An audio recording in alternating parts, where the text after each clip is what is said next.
Well, this month marks 50 years since the tragic sinking of the Great Lakes freighter Edmund Fitzgerald. And all this week, we'll be taking you inside the history and the mystery surrounding the shipwreck that happened on Lake Superior during the gales of November.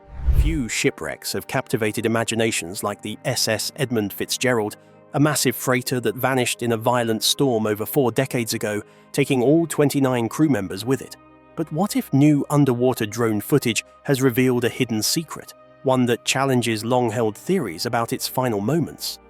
Descending into the dark depths of Lake Superior, researchers have uncovered unexpected damage to the hull, suggesting the legendary ship may have been doomed not only by the storm, but by a silent flaw from within. The main mystery of the sinking, the disappearance of the SS Edmund Fitzgerald, continues to baffle experts and enthusiasts alike more than 4 decades later. How could a massive steel freighter, widely believed to be unsinkable, vanish so suddenly without sending a single distress signal? All 29 crew members were lost, and the ship sank to the bottom of Lake Superior, leaving behind a haunting silence. The wreck was eventually found broken into 2 large pieces, separated by about 170 feet, resting in over 500 feet of water. This unexpected discovery raised immediate questions. What catastrophic event could have shattered a vessel of such size and strength? The initial Coast Guard report pointed to flooding caused by ineffective hatch closures, suggesting that waves crashing over the deck compromised the integrity of the cargo holds. According to this theory, when water poured in, the bow section took on massive weight and the hull fractured under stress. Yet, this explanation implied that the crew might have overlooked critical safety precautions, a conclusion fiercely rejected by families and maritime experts. For years, this debate persisted. Was the tragedy a result of human error, structural failure, or an extraordinary natural force? Complicating matters was the absence of any Mayday call. Captain Ernest McSorley's final message, "We are holding our own," was calm, even reassuring. Nothing in that radio exchange betrayed an impending disaster. Winds had surged past 80 miles per hour, with waves towering as high as 35 feet, but the ship appeared to be managing. This contrast between the crew's confidence and the ship's sudden destruction deepened the mystery. Was there an invisible threat lurking beneath the surface that no one could detect? Despite numerous investigations and countless theories, from rogue waves to collisions with unseen obstacles, the exact cause remained out of reach. The wreck's location and condition revealed only part of the story. For decades, the only clues came from survivor accounts of similar storms and limited surveys of the wreck itself.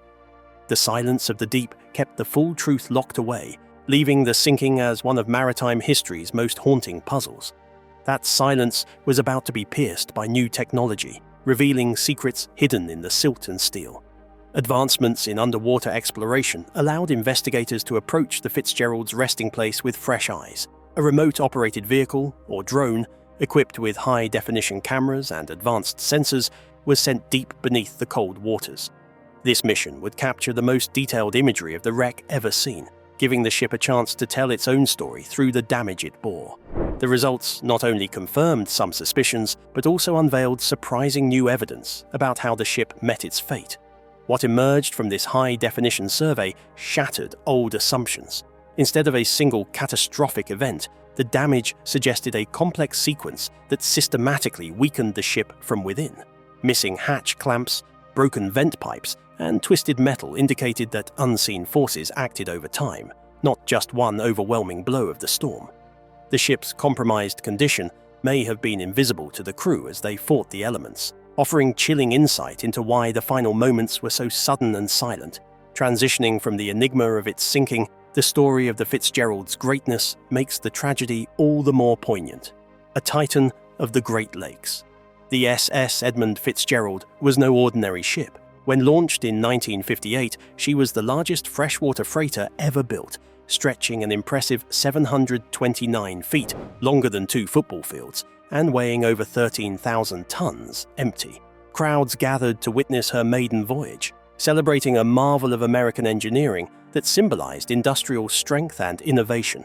She was the pride of the Great Lakes, the queen of the American side, and a testament to the era of giant freighters dominating inland waterways. Her purpose was straightforward but vital because she needed to transport heavy taconite iron ore pellets from Minnesota mines to steel mills located near Detroit. The Fitzgerald operated successfully for 17 years because she could complete her tasks with both speed and dependable performance. She established records for cargo hauls, which made her known as both a powerful beast of burden and an effective workhorse. Shoreline crowds would line up just to hear her horn echo across the water, a soothing, powerful sound which signaled industry and progress. The ship served as more than equipment for the people who operated it. The Fitzgerald developed a personality, an intangible spirit born of years on the water and countless voyages. The crew members who worked on her decks throughout their careers developed a deep loyalty because they considered the vessel their home. Captain Ernest McSorley, a seasoned veteran with over 4 decades on the lakes, led the ship with calm confidence. The crew members had complete faith in him because he possessed the best knowledge of these waters. The Fitzgerald received the nickname Unsinkable because people trusted her track record and ship performance record. She had faced many brutal storms before with no serious accident, a symbol of safety and endurance amid the unpredictable Great Lakes environment. The public perception created about her would lead to disastrous results. The attributes that made her impressive to onlookers also concealed her hidden weaknesses, which would remain concealed until time and a violent storm revealed them. The ship's disappearance becomes more painful because of the ship's historical heritage. Here was a giant that carried entire communities' livelihoods, challenged nature, and seemed invincible.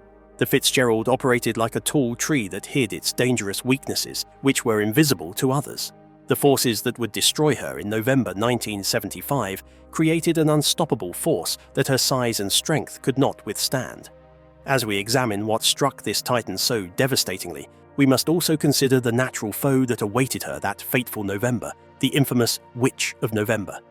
Few could have predicted just how merciless this storm would be, even for a ship with such a proud legacy. Lake Superior's brutal November storms have claimed many victims, but the Fitzgerald's final voyage was to become the most notorious of all.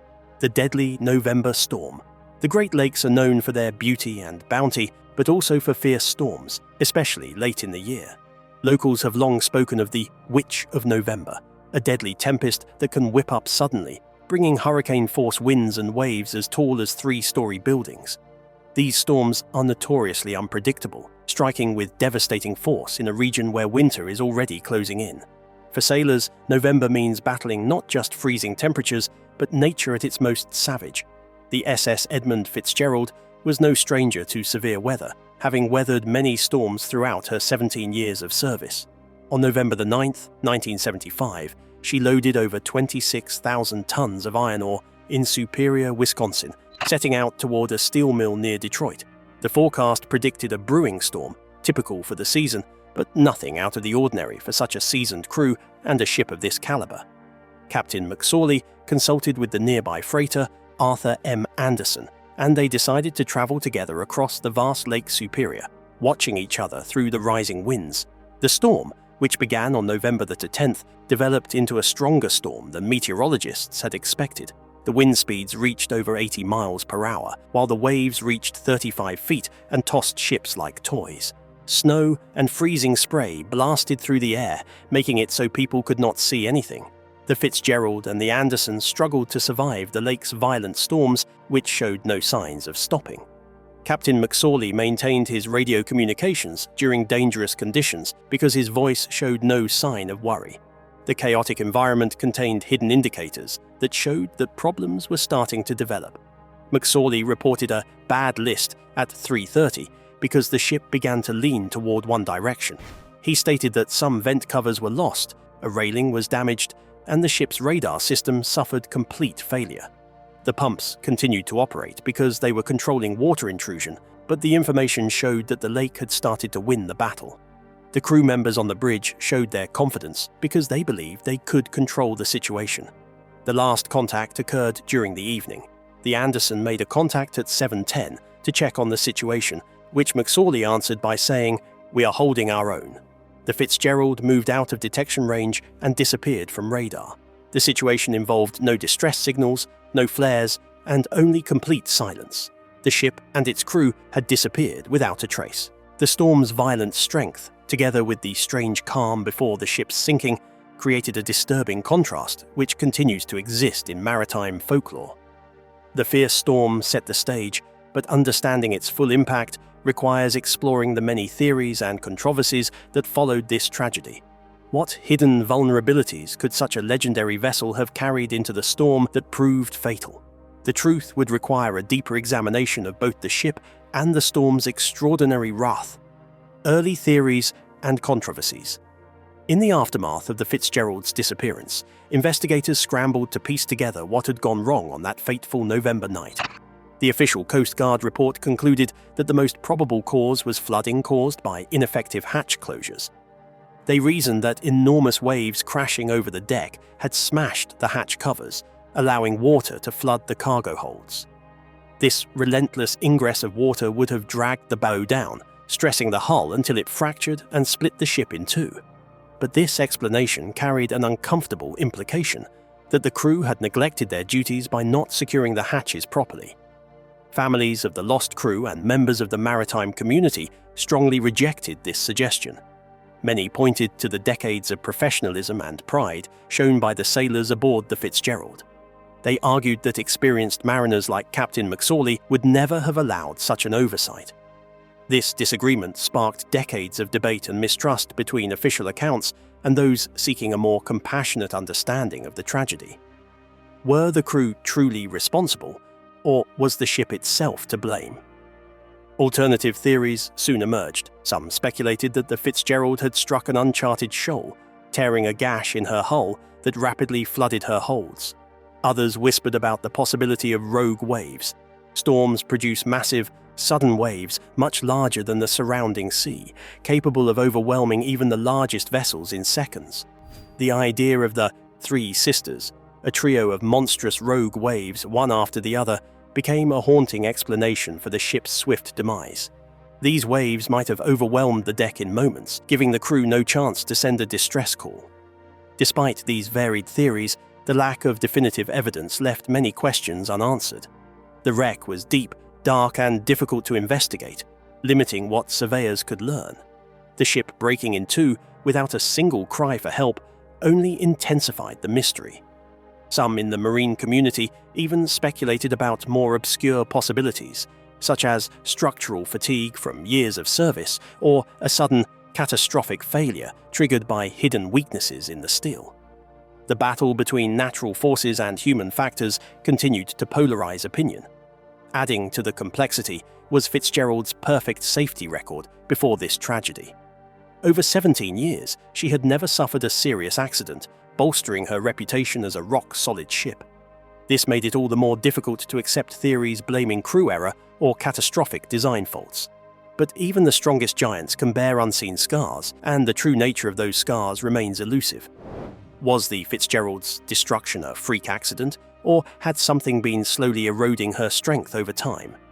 Throughout this prolonged dispute, the families of the crew members lived with pain and uncertainty, demanding that the ship's legacy not be tarnished by unproven blame. Maritime experts ransacked every detail they could find, from weather reports to shipyard documents, seeking clues that might finally solve the enigma. Yet the primary question remained: how could a vessel so large and well-regarded sink so fast and quietly? Without concrete proof, rumor and speculation filled the void left by silence. Turning from decades of theories, the exploration by this remotely operated vehicle gained momentum, bringing the forgotten tragedy into sharply focused view. The underwater drone expedition. Nearly 50 years after the Fitzgerald was lost, a new expedition set out with the goal of capturing the most detailed imagery of the wreck ever recorded. This time, it wasn't divers descending through frigid, pitch-black water. Instead, a remotely operated vehicle, or ROV, was deployed. This underwater drone was a marvel of modern engineering, outfitted with 4,000-pixel ultra-high-definition cameras, powerful lights, and an array of AI-powered scanners designed to pierce the thick darkness and murky silt that cloaked the ship's remains. As the ROV descended through over 500 feet of freezing cold water and immense pressure exceeding 230 pounds per square inch, it reached the wreck's location. Out of the gloom emerged the bow, massive and haunting. The ship's name was still faintly visible on the steel, a ghostly reminder of what had once been a legend of the lakes. As the drone moved across the deck, operators watched in silence, struck by the twisted metal and sediment that shifted around the wreck, covering it like a shroud. The primary objective was to investigate the cargo hatches, the focus of decades of debate over flooding as the cause of the disaster. Each of the 21 massive hatch covers had been secured by many steel clamps designed to keep Lake Superior's relentless waters out. The drone's cameras zoomed in under intense light, revealing a horrifying pattern. Numerous clamps were missing or bent backward at grotesque angles as if peeled open by some enormous force. These were not isolated instances, but a systematic failure across multiple hatches. This pattern of damaged and missing clamps offered undeniable proof that the ship's defenses against the storm had been compromised. But what shocked the investigators even more lay just ahead. While examining the forward deck, the drone's cameras focused on a circular opening, the base of an air vent pipe. The pipe itself was gone, sheared off cleanly as if sliced by a giant can opener, leaving a gaping 4-inch hole directly into the cargo hold below. This was not a minor leak, this was a fatal wound. Immediately, engineers on the research vessel began running simulations to understand the effects of such damage in the brutal conditions reported that night. Waves towering 35 feet, combined with the missing clamps and torn vent, would have allowed water to pour into the hold at staggering rates, potentially thousands of gallons per minute. This insight aligned chillingly well with Captain McSorley's radio reports about lost vent covers, indicating the flooding started well before the crew was aware of its severity.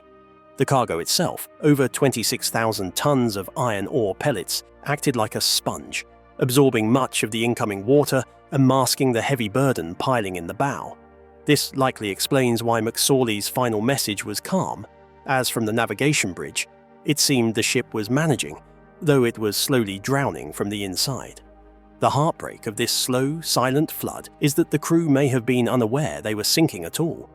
The wreck's secrets are no longer hidden, but the haunting questions of that final night continue to echo across the lake. The fatal flaw revealed. The most shocking discovery from the underwater drone's survey was evidence of a hidden design flaw within the SS Edmund Fitzgerald's steel hull.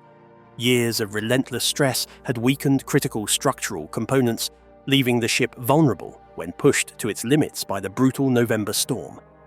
Rather than external forces alone, the footage suggested that internal weaknesses were the true silent slayer, slowly turning the unsinkable freighter into a trap from within. Missing and bent hatch clamps were not simply storm damage.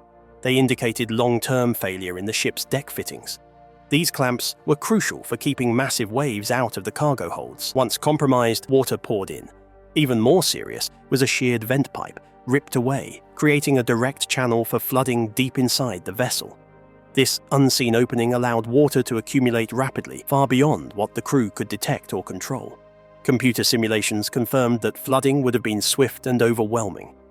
With waves exceeding 30 feet, thousands of gallons could have entered each minute. The iron ore cargo masked the growing weight, concealing the danger. This explains why the captain's final radio message sounded calm. He believed the ship was stable while it was already sinking. The wreck's condition supports this theory. As the bow filled with water, it plunged deeper into waves while the stern lifted, creating immense stress that snapped the ship in half. The break was sudden, but the cause was gradual, the result of years of structural wear. This evidence shifts blame away from the crew and toward aging steel and flawed design. The Fitzgerald was not lost to panic or mistakes, but to a slow, silent failure hidden beneath the waves. The wreck of the SS Edmund Fitzgerald held secrets for nearly 50 years, but advanced underwater technology has finally lifted the veil. The ship's tragic sinking was not just a tale of storm and waves, but of hidden flaws and relentless flooding no one could see. This story reminds us that even giants can hide vulnerabilities beneath their strength. If you found this fascinating, please like this video and subscribe for more deep dives into mysteries waiting to be uncovered.